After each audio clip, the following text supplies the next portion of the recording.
sophism only grants the first premise, that my self-aware consciousness exists. Kastrup and myself are not sophists. The idealism believes in the first two premises. It grants that my self-aware consciousness exists, as well as the consciousness of other living entities, which is Kastrup calls it a small leap of faith, because you understand that other human beings have their own will and things like that. What he does refute, and what idealism refutes, is this abstract, unexplained concept that matter generates consciousness. And he even says that it's reversing our train of thought, where we assume the known from the unknown, where it's supposed to be we assume the unknown from the known. And looking further into book here, Kastrup states that my hypothesis is that mind is a broad and continuous medium, unlimited in either space or time, a canvas where the entire play of his existence unfolds, including space and time themselves. Your egoic mind, that limited awareness you identify yourself with, is, in this context, merely a segment of the broad, universal canvas of mind. Your impression that your mind is separate from all the rest is, as I will argue later, the result of a filtering process induced by a specific, localized, topological feature of the canvas of mind. End quote. And then just down the page he says, quote, mind is an ontological primitive, a fundamental, irreducible aspect of nature, which itself cannot be explained in terms of anything else. And let's find another thing he says, and we can elaborate on that. Okay. Quote, there is no point in talking about what is true or what is false in any absolute sense, since there is no external reference system outside mind to ground the truth value of anything. All reality is experience, and all experience is real.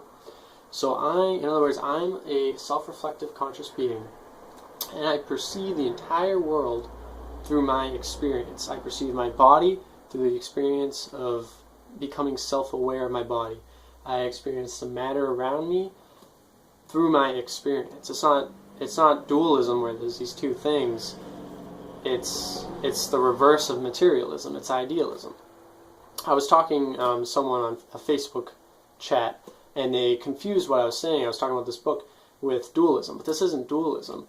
It's just reversing it. It's saying that matter is actually derived from idealism. And what he uses a very cool metaphor, which is on, just gotta find it here, 81, okay.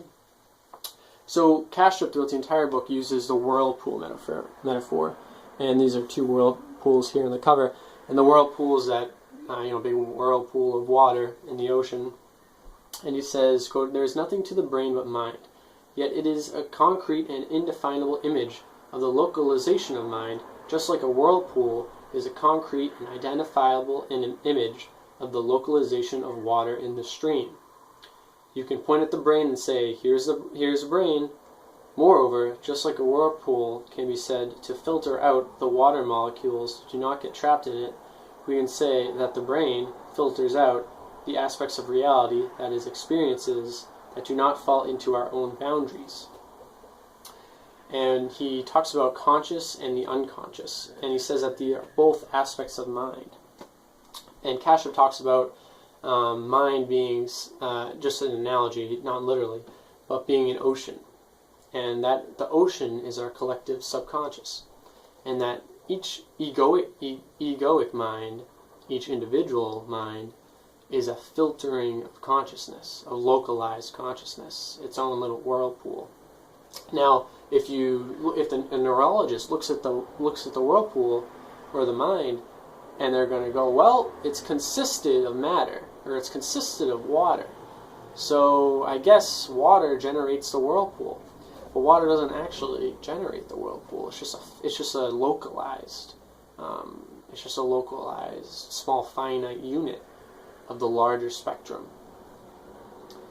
And I just found this book really informative.